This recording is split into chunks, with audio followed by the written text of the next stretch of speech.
ఎన్టీఆర్ జిల్లా తిరువూరులో బెల్ట్ షాపులు వెలుగులోకొచ్చాయి. అయితే వీటిని పట్టుకున్నది అధికారులు కాదు. నియోజకవర్గంలో పర్యటించి ఎమ్మెల్యే కొలికపూడి శ్రీనివాసరావు పట్టుకున్నారు. అంతేకాదు 48 గంటల్లో బెల్ట్ షాపులన్నీ సీజ్ చేయాలని అధికారులను ఆదేశించారు. డెడ్లైన్ దాటితే తానే స్వయంగా రంగంలోకి దిగాల్సి వస్తుందని వార్నింగ్ ఇచ్చారు. గుడ్ మార్నింగ్ తిరువూరు కార్యక్రమంలో భాగంగా ఆయన ఇంటింటికి తిరిగి ప్రజల సమస్యలు తెలుసుకుంటున్నారు. ఈ కార్యక్రమంలో స్థానికులు బెల్ట్ షాపులపై ఎమ్మెల్యేకు కంప్లైంట్ చేశారు.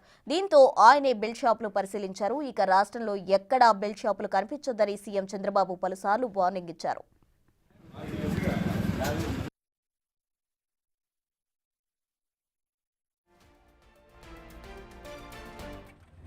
తిరువూరు పట్టణంలో అధికారికంగా 4 మద్యం షాపులకి అనుమతి ఉంది. కానీ ఈ 4 మద్యం షాపుల యజమానులు పట్టణంలో దాదాపు 35 నుంచి 40 బెల్ట్ షాపులు నడుపుతున్నారు.